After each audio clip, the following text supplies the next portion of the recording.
Good Wednesday morning, everyone. Paul Burkhart, PB Sports here with you. Wanted to grab. I had to jump on a live this morning to go over some of the things that have been going on last couple of days. Lots of drama on a couple of different fronts, and two of those I'm going to discuss with you today. The Nico Harrison firing obviously is at the top of pretty much everybody's list and is getting a lot of media attention, and I wanted to address that. And then the lack of young QB patience going on by lots of people in the media. I'm also going to touch on Brian Dable here in a minute as well, and Dan Orlovsky's comments about he thinks it was a bad move because Jackson Dart and Brian Dable had something special going on. So I'll address those three things. Let me first start with Nico Harrison. I spoke a lot about this at the actual trade in February. Hey, Zach, what's going on?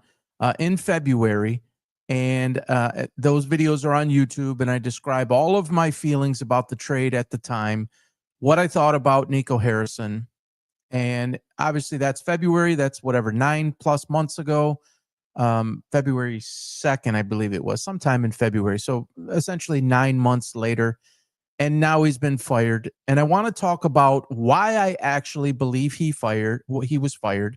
And what I actually believe was the right move at the time, and did my opinion change in those 9 months? So let's first start with the firing. The backlash from the Dallas Mavericks fans it has been insane, and I think that it got to a point where the decision was made that we don't really even at this point care how talented Nico Harrison or not he is, that he was associated with the trade and the fallout, and that the only answer at that point yesterday when this happened was we need to get rid of him, as if that's going to solve the problem. It's really not going to solve the problem. Newsflash, it's still ownership and Patrick Dumont related. It's still Jason Kidd related. It's still associated with the Mavericks. Because there was one sacrificial lamb is not going to bring it back for the Mavs fans. It's not going to take it and make it like it didn't ever happened. All right. So Nico's gone, but that doesn't change the fact that you're not going to get him back. It doesn't change the fact that Kyrie Irving is still hurt. And it doesn't change the fact that Anthony Davis is always hurt and he's not playing right now. And it doesn't change the fact that Cooper Flagg is 18 years old and they're trying to find their way as a team. So this is a short-term fix for a bigger problem in terms of the fans' perspective. So let's go to the trade. At the time, and we have to understand, at the time of the trade versus now is different. You cannot take what's going on right now and then just take that and go put it 9 months ago, because there's two totally different Luka Doncic going on right now. And maybe the trade caused that to happen, but it was not happening in Dallas. Can argue the reason till the cows come home. Luka Doncic was due, or about to be due, a supermax contract. 5 years, $345 million, folks. That's $350 million that you were about to be on the hook for because of his tenure and accomplishments as an NBA player. You had a one-dimensional Luka Doncic. You had an overweight Luka Doncic. You had, by all accounts, a heavily drinking, a heavily smoking Luka Doncic. You had a whiner. I'm going to get to that, Zach. And a whiner in Luka Doncic. If you've ever owned a business or you've ever managed a business at a high enough level where you were involved in any significant decisions for said company, you cannot just take into consideration the performance of said person, player, employee, or whatnot.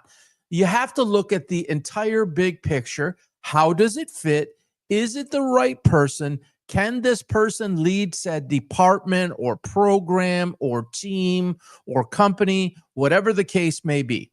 And the highlight was circulating again yesterday in the locker room of the finals when Nico Harrison took the beer out of his hand. Folks, he didn't just walk up to him and take a beer out of his hand for the sake of taking a beer out of his hand because he wanted to be some hard guy. But there's a lot of accounts from a lot of different people that he was a heavy drinker. And he probably felt that that was a bad image. Maybe it's a bad look. You probably shouldn't do that on TV. But it was a bad look for what was probably well known on the team within ownership. They were probably trying to address it. Felt like it was a bad look. He grabs the beer out of his hand, and then he gives a dab to the guy next to him, which looked like a coach, or maybe it was even his father. I'm not positive about that, so don't quote me. And then he kind of just gives a stare to Luka and walks out of the room. Now, what a lot of people don't know is there was a player option that was going to take place with Luka as well. He will have had to decide if he wanted to continue with the Mavericks. And I believe, I'm not 100% positive on this, but I believe had he opted out, he forgoes that right to that Supermax money because he goes to someplace else and he starts over with the tenure. There was some belief, by all accounts at the time, that other teams were loading up to make it attractive for him to come there. And so Nico Harrison in Dallas was forced with a decision. Do we want to commit to this man to be the leader of our franchise for the next 5 years, knowing that we have A, B, C, D, E, and F challenges going on? And can we take the performance of said individual? Will it outweigh all of this? I think everybody that was, maybe not the Dallas fans, but everybody from the outside, I think, including myself, got frustrated watching Luka Doncic play for the Dallas Mavericks in that he was constantly complaining. It was constantly an issue. It became constantly about him. You cannot argue the man's offensive ability. It's one of the greatest we have ever seen. And for those of you who don't know my background, basketball has been my life since basically 4th grade. All right. I talk a ton about football and I'm huge into football, but basketball was my original true love and my original true following. It got hard to watch Luka Doncic play because I'm not just looking at what he's doing on the offensive end and what type of talent he has. I'm looking at all of the other intangibles too. Having been a longtime coach, I just look at things through a different lens. I'm not just a fanatic. I'm not just a fan. Is he going to put up 45, 12, and 10 today? Yes, I'm looking at that, but it isn't the only thing that I'm looking at. So from a business perspective and an ownership perspective, having done that, never a decision on that magnitude, but whether it was an 80, 100, 120, 140, $150,000 employee, I had to make those decisions. Are they best for what we're doing? Are they the best fit? Is it money well spent? Is the return what we want? What are the long, short, middle, and long-term effects of having said player for the next 5 years committed at $345 million? Simple math, guys. It's about $70 million a year for a one-dimensional player and all of those things. Severely overweight and limited and slow. Smoking, drinking, whining, partying, complaining with the refs. If you're Nico Harrison and you have to make decisions that are in the best interest of the team, and by the way, Nico Harrison was a former Nike executive. Mark Cuban hired him, and then Michael Finley, many of you maybe have watched his career with the Mavs and another team or two, is the assistant GM. And when you are appointed to that position, you are making decisions in the best interest of the team, the franchise, the city, the NBA, all of it. Clearly, they didn't feel that Luka was the long-term solution when you factored in that money. You can hit me up. You can argue with me till the cows come home. The Luka Doncic today, in terms of all of those things, And we don't know about the drinking and the smoking and all of that. Haven't really heard anything on that front, if he's doing it or not. What we see today is different than what we saw then. You cannot take that away, folks. We can't just grab like a magic eraser and erase that all out as if that never happened. Perhaps this was the greatest wake-up call of Luka's life. And then perhaps in conjunction with, hey, I know LeBron's kind of walking away. I get a chance to go to LA. They want me. They basically called a sit down in New York. I talk about that a lot. And they basically rolled out the carpet and said, you're our guy. We want to build the future around you. We want to build the Lakers around you. But they 100% made it clear, folks. And JJ Redick said it, and Pelinka said it, more so Redick, that we heard in the public. We need to get into better shape as a team. This is post-trade, before the end of the year or at the end of the year. He's speaking, you know it, early February, or whenever it was in February that Luka came, and end of the season, you could see that the man is not in supreme superstar shape, period. And I don't think there's anybody on this planet that can argue that. And if there's nobody on this planet that can argue that, why would you pay somebody $345 million over 5 years that isn't totally committed to being the very best person and player they can be, that will be the face of your franchise and receive $350 million to be that? How can you make that decision, folks? The circumstances then and what you see now are two totally different things. And whether it's Baker Mayfield 1.0 and some of the things that he had to go through, there's a lot of guys. You can go back to Chris Carter back with the Minnesota Vikings, was another guy I often go back to. And then his mentorship of Randy Moss. Randy Moss was a big problem in his young years, despite all the talent. And Chris Carter took him under his wing. Sometimes there's different, just like in our lives, there's a certain series of events that take place that impact us so deeply that we need to reflect and we need to make some changes. And what happened in Dallas deeply affected Luka Doncic. And I think he realized he needed to do some things different. So he went out and he committed himself. And in basically 3 months or so, loses 32 pounds. He's acting a different part. Not only did he lose the weight, his face looks different. And anybody who's ever studied people that drink heavily, and I'm not one of them, I've never been a real drinker, you can see in the face, not just the weight, but you can see that he's probably changed some of his habits in his life. And he committed himself to be the man.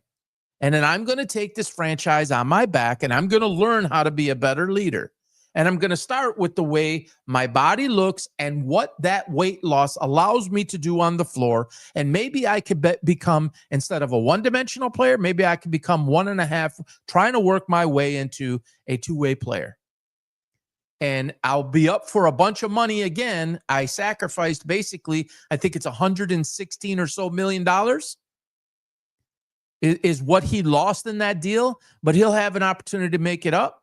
And the popularity and fame of Hollywood and his body transformation and just the whole LA market. And if he wins a championship, he'll get plenty of money, not just from the Lakers, but he'll get plenty of money in sponsorships to make up that deal, make up for the lost money in that deal. Luka Doncic is responsible, in my opinion, equally as anything that Nico Harrison is responsible for in Dallas. And I think any suggestion to the contrary is short-sighted, because Nico Harrison had to take all of that into consideration. And folks, I believe it was probably on what I saw was alarming. You know, what they saw behind the scenes is a lot more than we know. Period. So if you're making that decision and you're going to go to ownership and say, hey, I want this guy. We need this guy. The price tag, is $345, as in million, $345 million. You're going to go make that decision knowing what you knew then? If you're in charge, you're going to make that decision. If you've run a business, anybody watching this, If you've run a business, you're not making that, and you did it on any type of level that was, you did it well, you're not making that decision. You can't make that decision.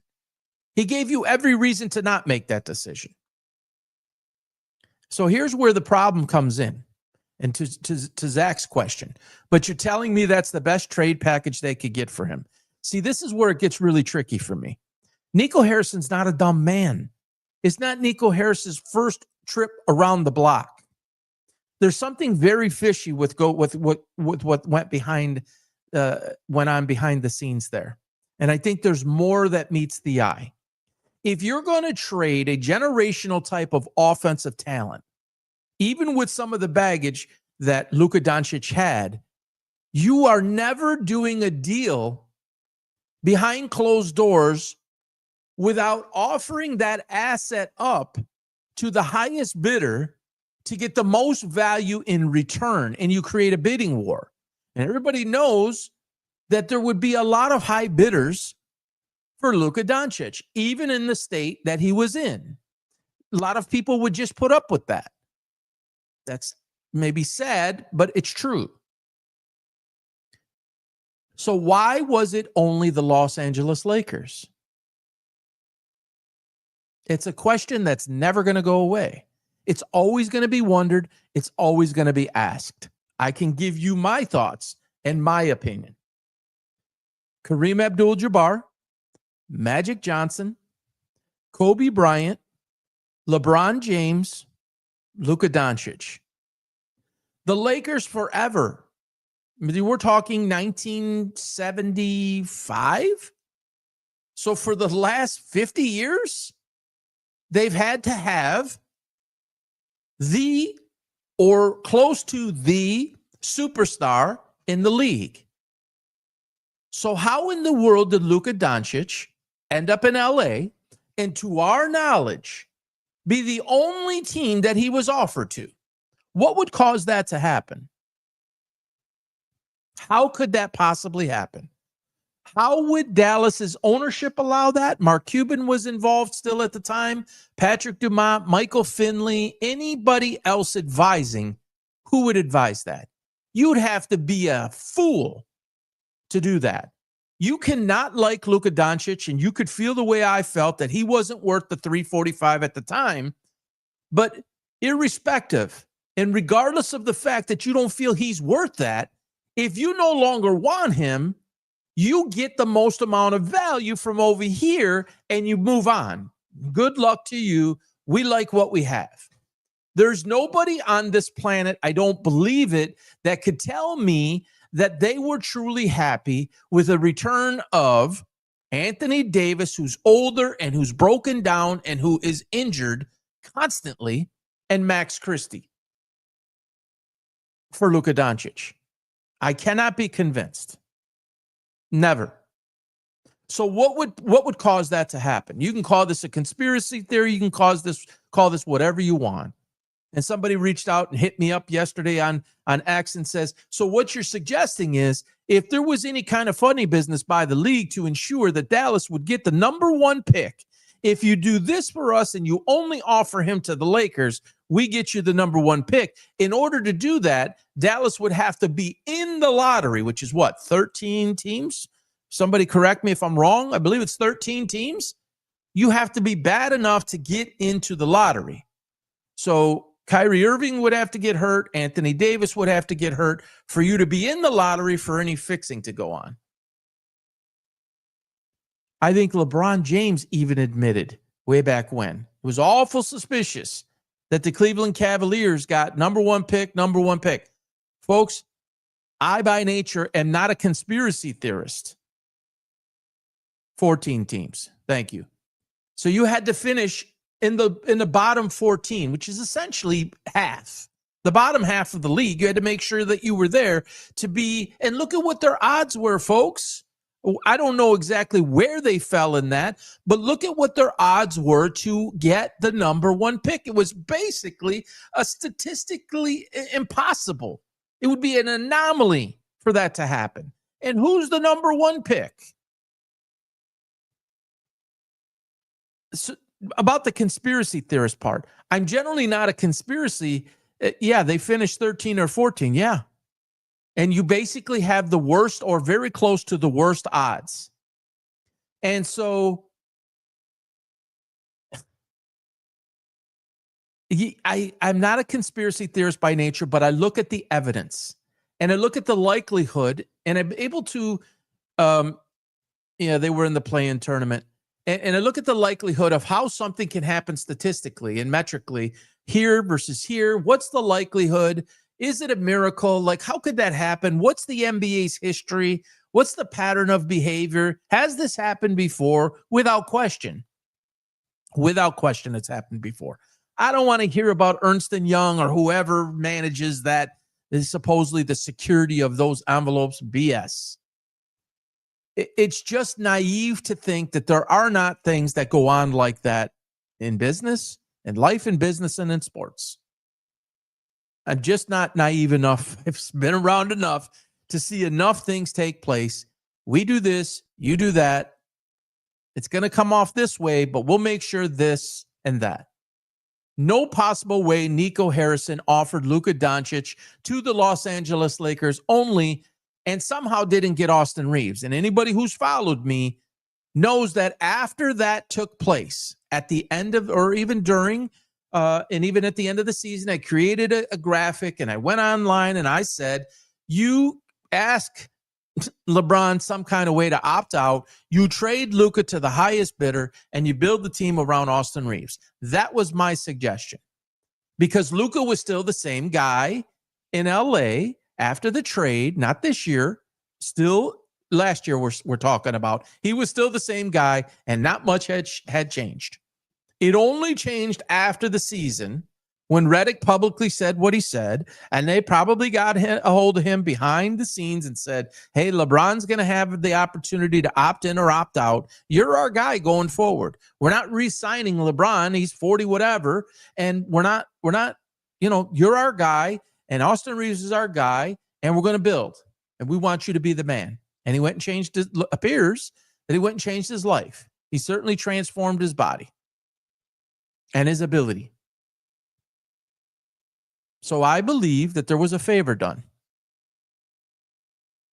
So if you as Dallas did not want to commit that money to him, and you were given assurances by the league, which, by the way, anytime you want to make a trade of any level, it's got to be approved by the league. Anytime you make a trade of this magnitude, everybody's antennas up. It doesn't just happen.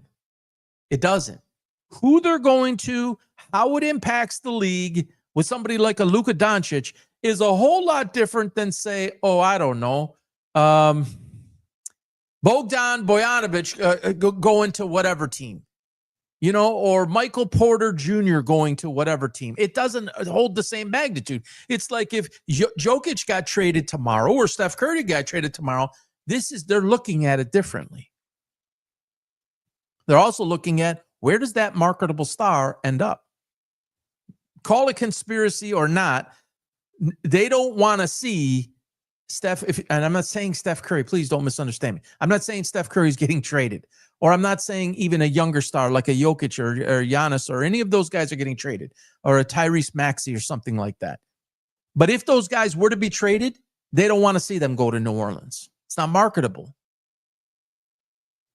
This is the business of the NBA. This is business in general. These types of things are looked at.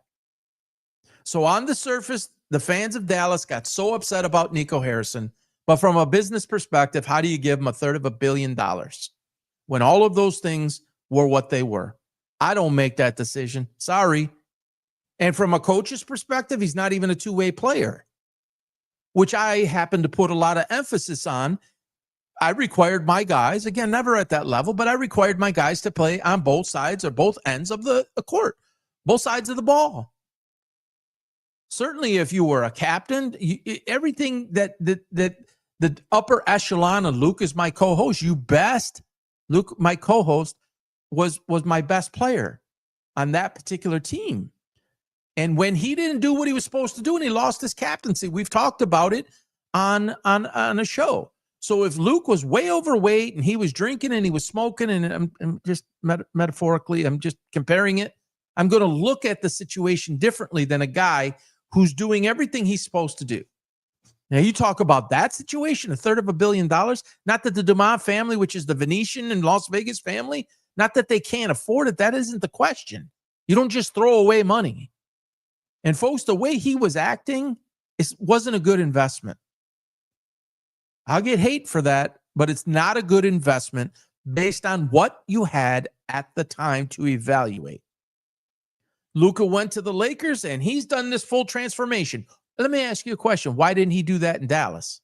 Because if he did that in Dallas, they probably would have done things differently. Maybe it took that to get him to make some changes. And sometimes that happens in life. Sometimes we have to, change of scenery, change of situation, a life moment of that magnitude motivates you. And it appears to have motivated him. It appears to have humbled him. You're no longer wanted here. Okay, you're wanted here, but you got to do A, B, and C that you didn't do over there. Folks, don't ignore this. Please, don't ignore this. Everybody wants to go tear Nico Harrison down. He had a responsibility and an obligation to make responsible decisions for the Dallas Mavericks, and giving Luka Doncic $350 million would have been one of the most irresponsible moves, period. So you go give him 345 over 5, and he continues to live the lifestyle that he does, and he never grows as a player like it appears he has now. What have you done? You've enabled the problem to continue, in my opinion. Likely, it wouldn't have changed, or it wouldn't have changed much, and it took this to change. So Dallas fans, you got your wish. Nico Harrison is gone, but that does not change any of the facts that I've just laid out. And if you were tasked with that same decision, and you took everything into consideration because it was your job, and you had a whole lot of people to take into consideration when making that decision, it wasn't just about you. It wasn't just about Luka. It was about a lot of other things as well. You cannot make that decision in good conscience. And he may have walked for nothing. That was possible. What do we know? Do we know if he was considering? People say, oh, he loved it. And his father said, oh, he was committed. He was? Can anybody sit here today and say that Luka Doncic was 100% committed to the Dallas Mavericks? If you say yes, I got a question for you, because everything that I listed out would suggest otherwise. It would suggest that he wasn't committed. He wasn't acting appropriately. He wasn't doing the appropriate things. Irrespective of all of his talent, that sits over here. And yes, I get it. But what about all of this? I used to tell a particular person that worked for me, he would constantly make mistakes. But then he would do some things that would blow your mind and say, man, that's what I always teach and motivate and advise on. See, when you're focused, you do all of this, and it's amazing. And I love that about you. When you're not focused and you're just off on something, you do this, and this. Drives me crazy. And it hurts not just the sale or the service we were providing. It hurts everybody around you, because he was a team lead. Those decisions and those the level of performance was affecting everybody else around him. It was much bigger than him, is the point. So what I would always use the analogy, and he wasn't really a sports fan, so I don't think it really resonated, but most people I talk to understand this. You can't be really good in the football sense. You can't be really good at offense in football, be 50% on defense and 50% on special teams, and expect to be a very good team. You're going to be right around 8-9, 9-8, 7-10. You're going to be maybe average. You can't be good at special teams and good at offense and poor at defense. You've got to be equal. If you want to be great, if you want to be the best you can be, you've got to be really good at offense, defense, and special teams. If you want a chance to be in it to win it, you have to do that. You can have a slight deficiency here and there, something workable, something fixable, but you can't be broken in one way. Now, the dude was putting up numbers. I got it. He was also a minus a lot of times because he couldn't stop his own shadow. So you're going to invest $750 million into all of that? No, never. No chance. Now, would you give that to him? It appears things have changed. So circumstances change. You assess the new circumstance and you pay him accordingly. But your problem's not going away. You're not getting him back. And you can't change the facts of who Luka Doncic was versus what he appears to be today. All right, moving on. I'm fired up about this topic too. Colin Cowherd, who I have a lot of respect for, I don't know what's gotten into the guy. Like, I don't know if he's just doing clickbait or he's just trying to stir up stuff to create engagement. I mean, I don't understand. Some of the stuff that he's saying is some of the most outlandish stuff that I've heard somebody of his experience, his stature say. It's just madness. He's on a 3-quarterback run, and it doesn't look like anything's going to stop him at this point. In his eyes, recently, over the last week to two, Bo Nix is basically a complete bum, and they need to redraft another quarterback after, as a rookie, 10-7 took him to the playoffs. 18-8, 18 touchdowns, 8 interceptions, 2,140 yards or whatever, previous to this last game, I believe. He's still leading in a number of different categories. He's leading an 8-2 team. Hello? Then the next person was J.J. McCarthy. Oh, J.J. McCarthy's no good. Oh, my God, Minnesota this. Oh, my God, Minnesota screwed up. And J.J. McCarthy's played what? 3 games-ish? It's basically it's his rookie year because he didn't play last year.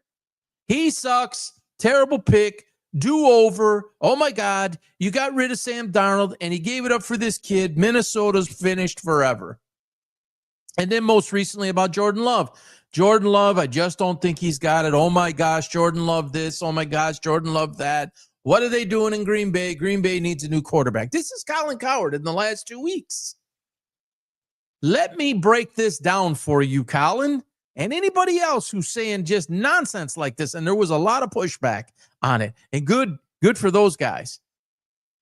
I said it 2 days before the draft. Bo Nix is a phenomenal quarterback. He's going to be great. I believe, and I know a lot of people don't disagree with me on this. That's fine. I think he's going to be better than Drew Brees. I said it then, and nothing I've seen has changed my mind. He's still early on. He's in his second year. He's going to make mistakes. Compare his numbers to some of the greats, including Peyton Manning. They're not far off, folks. Not everybody comes out of guns a-blazing throwing like what Matthew Stafford's doing at this point. What is it? 25 touchdowns and 2 interceptions? Did you expect Bo Nix to be at an MVP level his first year or second year? Did you expect J.J. McCarthy coming off of a blown-out knee, was actually, by the way, limited in college, and I mentioned this in the video. Harbaugh really dumbed it down, not because I don't believe that he thought that McCarthy couldn't do it. In fact, he said that in Harbaugh has a tendency to do this, but he does not say it unless he believes it. He believed legitimately that J.J. McCarthy, and I believe him in this. There's a lot of things Jim Harbaugh says that I don't believe, but I believed it when he said this. He believed that J.J. McCarthy was the best quarterback of that draft. It's not why I said Jaden Daniels was 1 and J.J. McCarthy was 1A. That's not why I said it. I truly felt it. What I saw at Michigan was a guy who can do it, but wasn't asked to do a lot. I saw a leader. I saw a guy mobile. I saw a guy who had a very strong arm. I saw a guy who could be accurate when he needed to be. I saw a fighter, a resilient guy. I saw all the intangibles, and we saw everything that he was asked to do at the University of Michigan. But a lot of it was, hey, they were a very strong defensive club. you didn't need to get into shootouts. They were a more run-first team. And JJ is learning, folks. Everybody's showing the highlight of where it gets intercepted, where he throws it deep, and Justin Jefferson gets tripped up. Justin Jefferson, if he doesn't fall, he's going to make a play on that ball. But everybody says, oh, it's a misthrow. And then people want to comment about Justin Jefferson didn't run down the defender who intercepted the ball. There's more of the issue. And then let's talk about Jordan Love. When I've done my countdown of top 10 quarterbacks in this, I usually have them about 7. And Luke gives me a ton of heat. Other people give me a ton of heat. I think Jordan Love has every freaking skill set in the book. He has every possible tool to be a great quarterback. Here's what I can't put my finger on, because I think Matt LaFleur is a terrific football coach, and I've constantly put him in the top 5 or 6. I don't know what he's doing with Jordan Love. Usually I can figure this stuff out. I can't figure it out. Why is he holding him back when every time he has let loose, Jordan Love has played outstanding? Look at the end of the game the other day that a lot of us didn't see, right? Because of ESPN and YouTube, which if you didn't see my clip that I put up yesterday, I really hope you guys go and see that. It's on YouTube at PB Sports Talk, and it's on X at PB Sports Talks with an S on the end. And I describe what I think is coming in the next 24 to 36 months and what the real future is for ESPN and what we are starting to see and what I think we will see later. So if you had YouTube, you didn't get a chance to see it. Hopefully you watched it on a clip. The performance at the end of the game when it was needed, when there was more urgency, he's making the throws, he's getting his guys involved, he's doing what he's supposed to be doing. Now, the defense could have changed a little bit, but why are you not allowing the guy to perform? Give him the platform to sink or swim. Stop protecting the guy. Stop putting him in a freaking straitjacket and let him play. Whatever his reason is, and I'm sure he has his reasons to do that. And I have enough respect for Matt LaFleur as a coach to think that he doesn't want to put, every possible, tool on the table to win a game against a conference rival. 0-0 at the half. And I made a post during the game. It's like, I credit a lack of offense more than I do incredible defense in that game. Like, why are you tiptoeing around? Go play the game to win, regardless of opponent. Be responsible, but put your players in a position to succeed. This type of stuff drives me crazy. Ultra conservative for some reason. I don't know why Matt LaFleur is doing it. If you let Jordan Love go, folks, you will be blown away at what this guy can do. I can see it. I have seen it. I have it projected. I usually hit these things or damn near close. Let him play the position. And if he fails or he struggles, let him struggle and let him work through it. And you, LaFleur, who's a bit of a quarterback whisperer, teach him. But give him an opportunity to fully show what he can do. I don't believe he's injured, whereas in the past, right, the growing injury, there's certain things you had to rein in. I get that, but that was last year. He himself said prior to the year, and I don't think anything new has happened that would be a reoccurring growing injury, because a growing injury, Luke and I talked about this with Caitlin Clark. You have a growing injury, man, there aren't too many worse injuries. Like a rib injury would be one, ankle sprains, knee sprains, those type of things you could work through. Growing, whoa. That is, man, every move you make, like a rib, every move you make, it's affecting.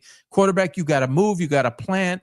Your body weight is moving one place, and then try to stop that. I mean, that's just jarring your whole body, and in the growing area, you're feeling that. But by all accounts, doesn't have that right now. And I'm not saying let him, naked boots and try to get 14 yards around the corner or something like that. I'm not even suggesting that. Let him play the game. And use the weapons that you have. I understand Tucker Kraft's gone, but you also drafted Musgrave highly. You got Matthew Golden, who you drafted highly. Christian Watson's back. You got Romeo Dubs there. You got Josh Jacobs in the backfield. Like, what are you doing? Seriously, what are you doing? So if you have an issue, it isn't with Jordan Love, folks. Colin Cowherd, it's with Matt LaFleur. Let him go. What's up, 1224? Let him go. Let him play. But this nonsense about all of these young quarterbacks are suddenly no good, folks, what that is, in my opinion, it's the society we have become. It is, what have you done for me lately? I want everything now. Peyton Manning at the time broke the record for the most interceptions, if I'm not mistaken. The record at the time for the most interceptions in a rookie season in history. Things worked out pretty well for Peyton Manning, did they not? There's a whole bunch of those guys. Give these guys a chance to breathe. Like, Colin Cowherd thinks Bo Nix and they need to redraft somebody. I don't even understand the basis by which you would do that. Who was it? I don't want to misquote, so I'm not going to guess. One of the ESPN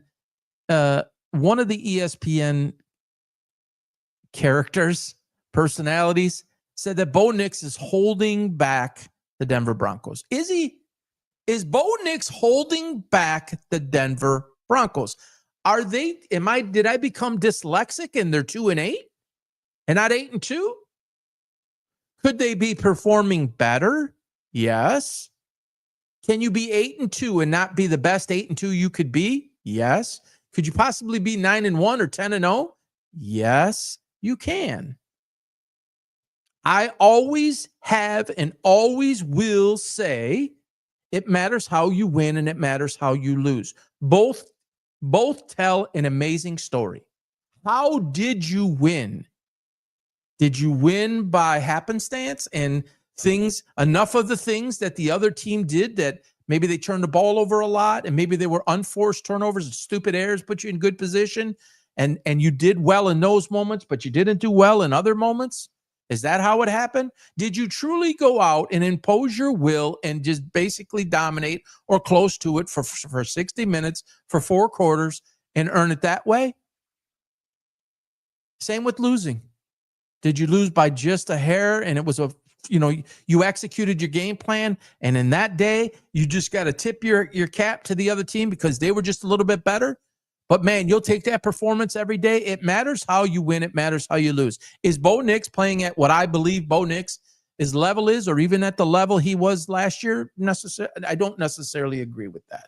I don't necessarily think he's playing at the level he did last year. There's now a full year plus of film on him. So people learn how to defend, and then you counter that. It's punch, counter punch. It's a process. Suddenly, now Jordan Love's been around longer than both of those guys put together. I understand that. But he also sat for a long time. And he was also injured for a big part of that time. Let these guys play. And Colin Cowherd, again, I respect. But, a lot of times I'm known for these predictions, and I say, oh, this guy's going to be great, and that guy's going to be great. A lot of times before we see them play, like Travion Henderson, that's going to end up being one of my greatest predictions ever. I'm just going to say that. And it's like, let the dude play. There's another one. Let him play. Ramondre Stevenson, if he was healthy, could have a role like he did in week 1 or 2.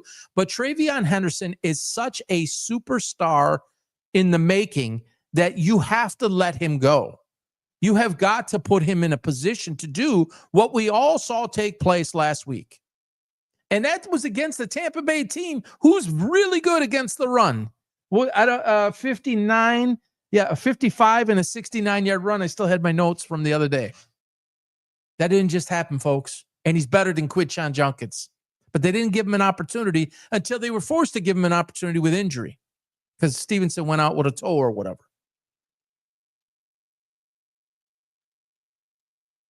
Even Genty. While I think that Henderson was equal to or better, which is what all the videos say pre-draft, than Genty, and you don't take Genty at 6, I'm not ready to give up on Gente either. I don't think that he can't be an effective back. I think he could be an effective back, but he should have never been taken at 6. And I agree with you. He should have never been taken by that team. The Raiders had many more needs. You just don't take a running back at 6. If you take a running back at 6, that's a luxury pick and you're a player or two away, in my opinion. I'm not trying to say I'm smarter than John Spytek and Tom Brady, who were well behind that decision along with Pete Carroll. That's just not something you do. It's just not. I had 6 and 37 was the Raiders. This was the video that I made, and I put it out in Raiders land, and actually a lot of them over there really liked that. It was pre-draft. It was take Mason Graham at 6 and circle back around at 37 or move up a little bit, get Henderson. And then you had the best of both worlds. Now, Mason Graham got taken one pick, I think it was one pick ahead to the Browns, and you didn't have the option to get him. But that didn't mean just fall back and take Gente. But to my point, I don't want to get off onto this conversation. I'm not even prepared to give up on Gente, though I don't think he's the player everybody think he can be. I still think he can be an adequate pro. But he isn't the Boise State guy in college, and that's going to translate to the pros. He didn't play the level of people. Travion Henderson did it against the best in the world. That's not to say that Boise State doesn't generate pros and, the Wyomings and those type of teams. Yes, they do generate players that go pro, but it isn't at the same level week in and week out. It's just not. So the Colin Cowards of the world, it's just foolish. It's like, if you're looking for clickbait, I guess you're winning. But if you want to be a lightning rod and at his point in the career, maybe it doesn't matter. A young guy like me, young at this, I'm not going to just come out and be a lightning rod for conversation to get you to tune in about what freaking crazy thing I might say next to just get engagement. I'm going to give you my opinion that's based a lot through a coaching lens and my ability to anticipate and assess and evaluate what I see and use logic, metrics, and analytics. Yes, plays a part, but sometimes you just see through all the malaise. And that's what I'm going to give you. Colin Coward, he can take that risk. It doesn't matter. At this point in time, he's so massive, right? But it's crazy from my lens, looking at what he's saying. It's just crazy. And he may end up being right on one of them, I suppose. He might end up being right on J.J. McCarthy or Jordan Love. I don't think he's going to be right. For sure, of those three, my best of the three is Bo Nix. Nothing's going to change that. It's just not. It's the perfect system, the perfect coach. He has all of the skill set to fit that system. It's year 2. Year 2 is always a bit of a down year for an NFL quarterback. The sophomore slump, the sophomore jinx. Yes, fit and right system matters. And Dan Campbell and Brad Holmes, me from Detroit, as you see it all, they say it in this way all the time, and they never veer from it. Right guy, right fit, right money. Every single time. They will not just go out and get said player because it's a sexy name or there's just performance metrics like most amount of sacks or most amount of tackles or fastest guy or most amount of receptions or touchdowns. Those are nice, but it needs to fit their system. It needs to fit as a man, right? And it needs to be at the right money so they're making the right financial decisions so it is not a window. And I'm not going to get into that, but I don't believe in windows. Windows are for teams that are poorly run organizationally. The great teams don't play with a window. They just reload and rebuild, and there's really never no downtime. Maybe a slight tick. Look at the Seattle Seahawks. One of the best general managers in the world, John Schneider. Look at the Rams, one of the best general managers in the world, Les Snead. Brad Holmes learned under Les Snead. He was the assistant GM. He took that from him. You make the splashy move if you're one guy away. And maybe you want to get that Super Bowl. And there's a lot of people in Detroit, because I have the pulse of that more than anything. There are a crap ton of people that are upset that they didn't get Trey Hendrickson or that they didn't get something at the deadline And a lot of it is the sake of making a deal, just to feel like they made a deal. It makes them happy. But the fact that they didn't make a deal makes the fact that they didn't make a move has made a lot of people upset. Yeah. The Rams took the Falcons' lunch money last draft. That pick is about to be a top 10 pick. Yeah, it could very well be. And so you're making the decisions for the now, but you're making the decisions for the next year or two, and you're making the decisions for the next 5 or 10 years. And you're looking to make something better than it was before you arrived, which they sure as heck have done in Detroit. And then it's like year 1, 2's got to be better than 1, 3's got to be better than 2. And you can basically look at each year, with the exception of, they went to we're up at half of the NFC Championship game against San Francisco. And then the next year you go have the best record. You get a first round bye, which from that perspective was an improvement. But then you got bounced in the first round, and you didn't make it to the championship game. So, man, just freaking be patient a little bit. The Colin Cowards and such. Let these guys play. Let them grow. And you know what? Let them struggle. That's part of the growth. That's part of the maturation process. If you're not having, now if it's a Johnny Manziel type of guy, well, you stay away from that. Even Baker Mayfield, full disclosure, I could not stand him at Oklahoma and his behavior. I couldn't stand it. And that was a bad fit for a Cleveland team that's poorly run, that goes to your guys' points. If Baker Mayfield at that time, not Johnny Manziel, he never really had the skill set to translate to the NFL. That was one of those guys that could really do some crazy things in college, but it doesn't. And there's many of them, more of those than the ones who truly go on to be great players in the NFL. It's not even close. But Baker Mayfield needed to go through some of that journey. He says it himself. It's not my opinion. Don't take my word for it. He says it. And now he's a 2.0 or even a 3.0 version, and he's much better. Ended up getting his money.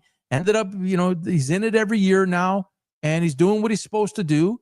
And I'm not saying that those guys will go on the journey or that they would need to go on a journey like him, because none of them act the way that he acted. They are more mature at their levels and at their time coming into the league than he was. And I think even he would admit that.